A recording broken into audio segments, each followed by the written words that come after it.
আজকে দেখাবো আপনাদের মোবাইলের হটস্পটের নাম কিভাবে ওয়াইফাইয়ের নামের মতো হাইড করবেন। তো চলুন শুরু করা যাক। প্রথমে আপনার ফোনের সেটিংসে যাবেন।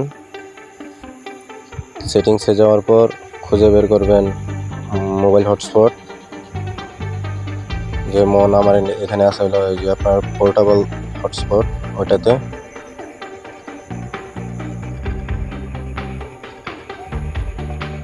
এখান থেকে যাবেন হলো আপনার হলো সেট আপ পোর্টেবল হটস্পট।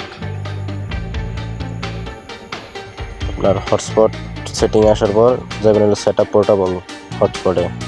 তারপর ওইখান থেকে নিচে যাবেন, দেখবেন যে লেখা আছে আপনার হাইড ইটস SSID। ওইটাতে ক্লিক করে জাস্ট অফ করা থাকবে, ওইটাকে আপনি অন করে দিবেন।